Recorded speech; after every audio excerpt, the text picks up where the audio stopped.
Un soir, une histoire sur Silver Radio.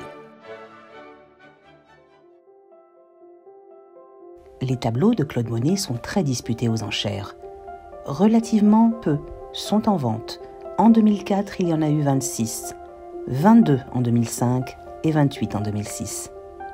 Il commence sa carrière d'artiste en réalisant des portraits à charge des notables de la ville du Havre. En 1859, il part pour Paris tenter sa chance sur le conseil d'Eugène Boudin.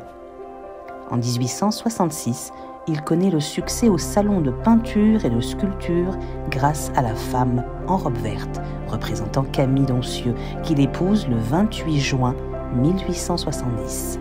Il fuit la guerre de 1870 à Londres, puis aux Pays-Bas. Dans la capitale anglaise, il fait la rencontre du marchand d'art Paul Durand-Ruel, qui sera sa principale source de revenus pendant le reste de sa carrière.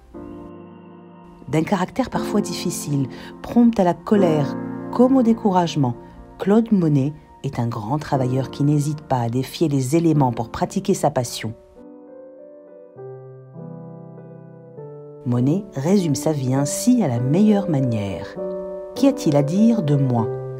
Que peut-il y avoir à dire, je vous le demande, d'un homme qui rien au monde n'intéresse que sa peinture, et aussi son jardin et ses fleurs.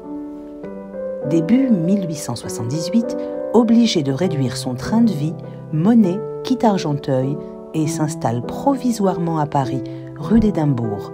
Il réussit à payer in extremis ses créanciers afin de ne pas se faire saisir ses toiles. La peinture ne lui permet pas de vivre convenablement. Il emprunte de l'argent à ses amis, mais sera contraint de revenir vivre auprès de ses parents, et donc de vivre séparé de sa charmante épouse, Camille, afin de survivre.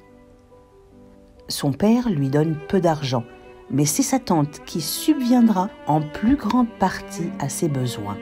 Plus tard, en 1876, le couple Camille et Claude Monet se rapproche d'un couple de collectionneurs.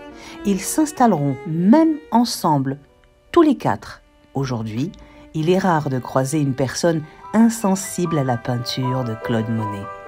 Maître incontesté de l'impressionnisme, il a dicté les nouvelles règles de la pratique artistique et l'a révolutionné à jamais.